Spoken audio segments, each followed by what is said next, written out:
Salam damai sejahtera Bapak Ibu, saudara-saudari sekalian yang saya kasih. Terima kasih sudah berkenan bergabung bincang-bincang di channel Apologet. Murtadin perlu tahu ini. Sharing ke 115 dengan topik, bukankah cukup bertobat saja? Kok sadis banget pembunuhan Yesus? Bukankah cukup bertobat saja? Kok sadis banget pembunuhan Yesus? Seorang komentator dengan nama Momon Lukmanul Hakim berkata di kolom komentar, kan dalam perjanjian lama juga cukup bertobat. Tuhan mendengar dari sorga. Kok melalui Pak Yesus dibunuh untuk nebus dosa manusia? Sadis banget. Ayat yang diajukan oleh Momon Lukmanul Hakim sebagai dasar pertanyaan ini adalah 2 Tawarikh 7 ayat 14. Dan umatku yang atasnya namaku disebut merendahkan diri, berdoa dan mencari wajahku, lalu berbalik dari jalan-jalannya yang jahat, bertobat, maka aku akan mendengar dari sorga dan mengampuni dosa mereka, serta memulihkan negeri mereka. Jawaban atas pertanyaan di ayat ini adalah di ayat berikutnya. Jawabannya ini, mengapa didengarkan ini? 2 Tawarikh 7:15. Sekarang mata Allah terbuka dan telinga Allah menaruh perhatian kepada doa dari tempat ini. Dan tekanannya adalah dari tempat ini. Apa yang dimaksud dengan tempat ini? Jawabnya ialah bait suci, tempat kediaman nama Tuhan. Namanya saja, kuasanya tinggal di situ. Beliau sih tidak tinggal di suatu tempat yang dibangun oleh Raja Salomo, bait suci yang dibangun oleh Raja Salomo, di mana Raja Salomo telah mempersembahkan kambing domba dan lembu sapi yang tak terhitung banyaknya dan tak terbilang banyaknya, tertulis di pasal sebelumnya, 2 Tawarikh pasal 5 ayat 6. Jadi waktu membangun bait suci ini, Raja Salomo memerintahkan menyembelih kambing domba, lembu sapi yang tak terhitung banyaknya. Jadi ada darah tercurah. Di situ Allah berkenan. Persembahan kambing domba dan lembu sapi yang tidak terhitung banyaknya inilah yang membuat bait suci yang disebut tempat ini tadi menjadi tempat yang berkenan di hadapan Allah. Di 2 Tawarikh pasal 7 ayat 15. Sekarang mataku terbuka dan telingaku menaruh perhatian kepada doa, permohonan ampun dan pertobatan dari tempat ini. Ya, tentu saja yang dimaksud di ayat ini, Allah hanya berkenan kepada bait suci, rumah kediaman nama Tuhan saja. Bait suci yang dibangun oleh Raja Salomo di masa lalu itu adalah gambaran daripada tubuh Kristus Yesus yang adalah bait suci yang sesungguhnya. Yang sesungguhnya hanya jika orang bertobat dan minta ampun di dalam Yesus Kristus, bertobat dan minta ampun, permohonan ampunnya didengar dan dikabulkan. Karena Yesus Kristus telah menjalani hukuman yang seharusnya orang itu jalani akibat dosa-dosanya. Jadi permohonan ampun dan tobat yang di dalam Yesus Kristus, yang di luar Yesus Kristus, ya nggak diterima, ya nggak kena. Di luar Yesus Kristus tidak ada pengampunan, walaupun orang minta ampun dan bertobat, tidak ada pengampunan. Karena hukuman atas dosa harus orang itu jalani sendiri. Mengapakah orang mendengarkan para penyesat? Dengarkanlah ini. Anugerah Allah yang terbit dari kasih Allah yang begitu besar kepada umat manusia. Yesus Kristus adalah bait suci yang sesungguhnya, yang Allah berkenan oleh sebab darahnya sendiri, layaknya darah kambing domba dan lembu sapi yang tak terhitung jumlahnya yang disembelih oleh Raja Salomo pada saat mentahbiskan bait suci. Zaman Raja Salomo itu dikenal oleh Allah. Bait suci itu dikenal oleh Allah karena penyembelihan kambing domba, lembu sapi yang tak terhitung banyaknya. Yesus Kristus dikenal oleh Allah. Beliau kan Pak Yesus, tapi memang di dalamnya ada kodrat Allah. Jangan bingung. Memang ini membingungkan kan, dan tidak ada orang yang menyamai beliau yang berkodrat dua, tidak ada. Hanya satu, beliau Pak Yesus yang di dalamnya ada kodrat Allah. Betul kan? Bunda Maria melahirkan bayi laki-laki, orang. Iya. Tapi beliau adalah Allah yang menjadi manusia. Yohanes 1 ayat 14. Dan Markus 2 ayat 10. Supaya kamu tahu bahwa aku adalah Allah yang berkuasa mengampuni dosa. Filipus, kau nggak percaya kalau aku dan Allah Bapa satu? Kalau kau melihat aku, kau sudah melihat Allah Bapa itu. Ya, kita tidak lari ke sana. Tapi ini hanya menyinggung supaya orang yang ragu-ragu atau yang baru mendengar, ya bisa diteguhkan. Jadi, Yesus Kristus adalah bait suci yang sesungguhnya yang Allah berkenan oleh sebab darahnya sendiri.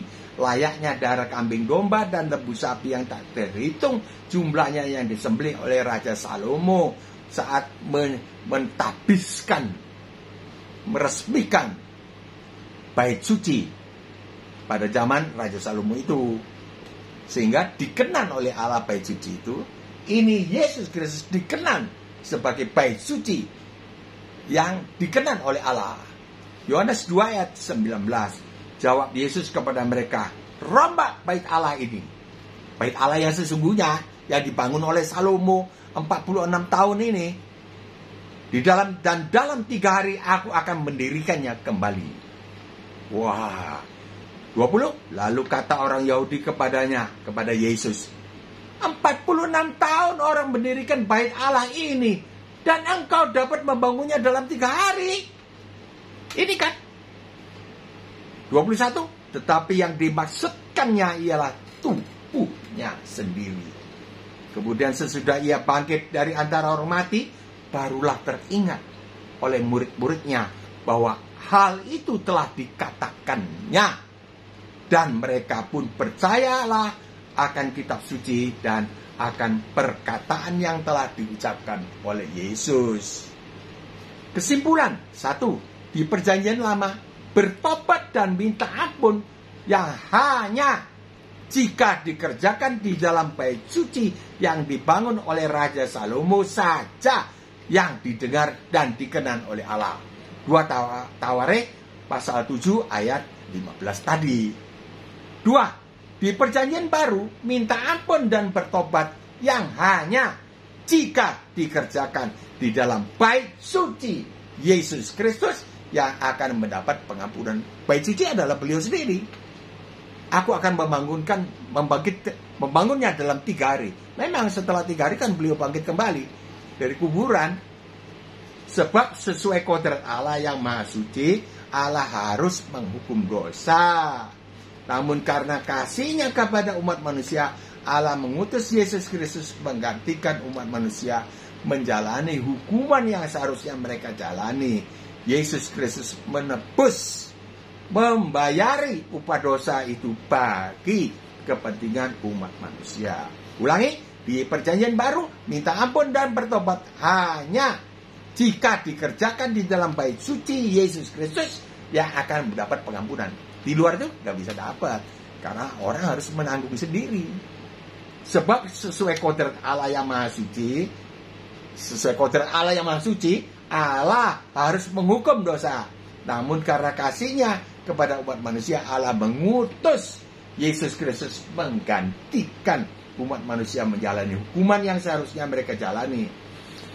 Matius 5, 17, Yohanes 3, 17. Ini Yesus Kristus menebus, membayari upah dosa itu bagi umat manusia. Matius 26 ayat 28. Minumlah kamu semua dari cawan ini, karena inilah darahku, darah perjanjian yang ditumpahkan bagi banyak orang untuk pengampunan dosa. Jadi setelah ada darah tercurah, baru ada pengampunan. Kalau pengampunan langsung itu bukan dari Allah, tapi itu dari Allah yang ya imitasi. 3, kesimpulan nomor 3, kok sadis banget pembunuhan Yesus. Memang benar perasaan saudara atau saudari komentator ini. Sadis sekali penyiksaan Yesus Kristus ini. Ini gambarnya mulus badannya. Tapi kalau melihat filmnya memang hancur betul. Dan memang logis. Satu cambuk itu 13 biji baja yang biji besi dilengketkan di situ lalu dicambukkan ke badan sehingga robeklah itu daging. Sadis sekali penyiksaan Yesus Kristus ini. Tubuh hancur akibat cambuk tentara Romawi. Kemudian tubuh dipaku di kayu salib. Tubuh dipaku, lambung ditombak. Yang paling sadis, ini belum sadis, ini secara fisik. Sadis adalah di dalam keadaan demikian, Yesus Kristus ditinggalkan oleh Allah Bapa. Pak Yesus berseru, Eli, Eli, lama sabachthani, Allahku, Allahku, mengapa engkau meninggalkan aku? Tempat di atas kayu salib itulah tempat Anda dan saya. Karena Allah yang sejati harus menghukum dosa Anda dan dosa saya. Saat itu di tahun 33 Masehi. Kita kan belum lahir. Belum lahir kita kan. Namun hukuman kita sudah digenapi oleh Sang Hakim Yesus Kristus. Digenapi, dijalani oleh beliau. Hukumannya. Supaya tidak ada penghukuman bagi kita yang mati. Bukan. Yang mau. Yang ada di dalam Kristus Yesus. Roma 8 ayat 1. Yang mau. Tidak ada penghukuman. Setelah itu kita hidup di dalam dasar hukum Taurat versi baru. Gak boleh maki-maki. Gak boleh menceraikan istri. Gak boleh bersumpah. Gak boleh ingin berzina. Lihat ini. Gak boleh. Itu dan seterusnya. Mengasihi musuh. Nah, itu paling topnya. Tidak boleh melawan. Kalau ada orang berbuat jahat, kita tidak melawan. Sampai di sini dulu. Saya mohon pamit undur diri. Insya Allah kita masih diberi kesempatan jumpa lagi. Kepada mereka yang masih belum percaya, kiranya Allah Bapa menarik mereka beserta dengan keluarganya datang kepada Tuhan Yesus. Sertakan pula berkat jasmani ekonomi yang berkecukupan. Di dalam nama Tuhan Yesus Kristus saya memohon ini. Amin. Tulislah komentar, pertanyaan atau sanggahan berdasarkan Alkitab. Jangan berdasarkan kitab yang lain. Mbak nggak ngerti. Jangan tempur-tempur begitu. Ini yang damai-damai saja. Ya sendiri-sendirilah. Situ sendiri, sini sendiri. Bagikanlah video ini kepada keluarga agar sama-sama selamat. Tekanlah subscribe. Anda akan selalu dikirimi video yang baru. Sampai jumpa besok atau lusa. 10 menit saja. Atau bahkan diusahakan kurang dari itu. Diusahakan. Insya Allah.